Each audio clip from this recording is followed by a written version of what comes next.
Bihira na sa ating panahon ang napepreserbang istruktura. Bihira na rin ang mga tumatagal na gamit ng 20 taon. Ngunit dito sa Angeles City, isang kamalig o dating bodega ng mga palay ang ginawa pa ngayong isang restaurant. Para sa detalye, balitaan mo kami, Cheska Aguilis.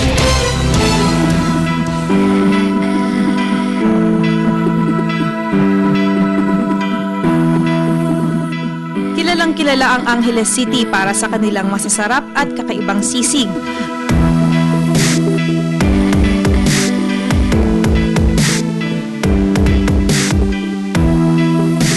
Nauna nang naibalita ang iba't ibang sikat na sisikan sa lugar, gaya ng sisig ni Aling Dusings at ang Ana Bea Carinderia.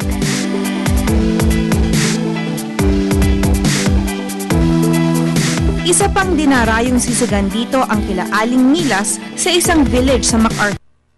Kahit na medyo tago, pati mga celebrities pinupuntahan ito. Dito kasi matatagpuan ang original crispy sisig at ang kakaiba ngunit original din na sisig na parang kinilaw ang pagkakaluto.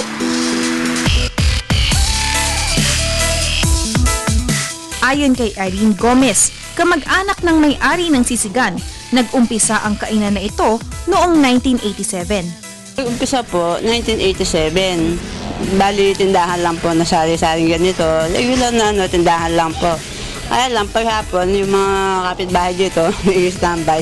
Hanggang sa mag-request sila na pulutan.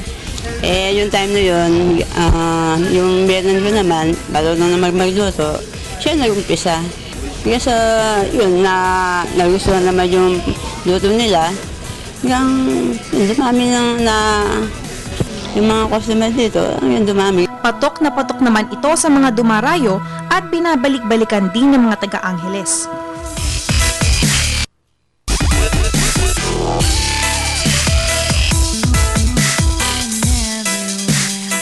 Maliban sa sisig, kilala rin sa Angeles City ang Armando's Pizza na matatagpuan sa historic Kamalig Restaurant, isang makalumang kainan sa gitna ng isang progresibong bayan. This is where you go to, unwind, unwind and relax. And if you're seated here, you can drink in a little of the Philippine history, local history ng lugar.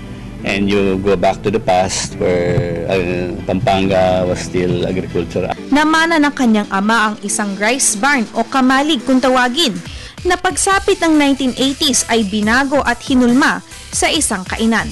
Dito sa Kamalig Restaurant sa Angeles City ay kakaiba ang konsepto ng itinayong kainan.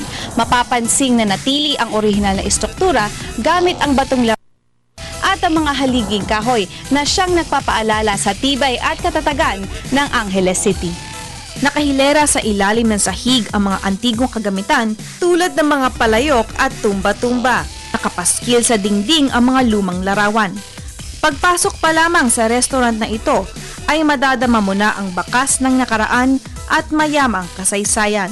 Sa isang bahagi ng kamalig mapapansin ang kusina kung saan ginagawa at niluluto ang Armando's Pizza na tinaguriang ang pangbansang pizza. Mabusisi itong inihahanda para matiyak ang kakaibang lasa at kalidad nito.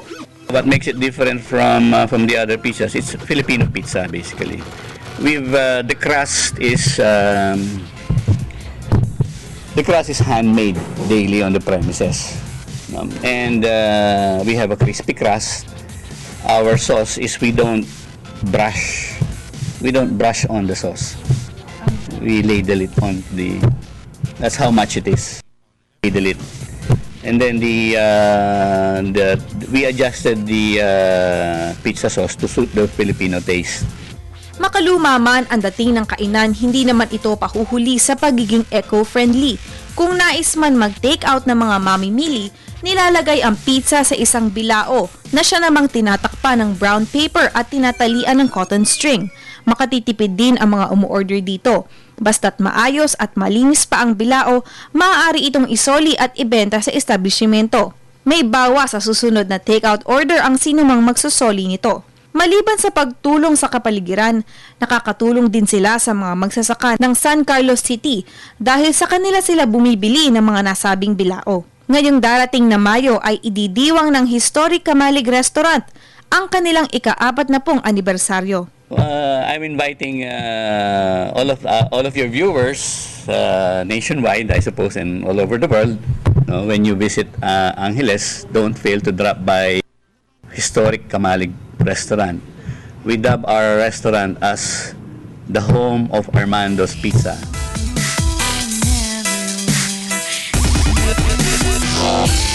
Para sa Telebisyon ng Bayan, Cheska Aguiluz.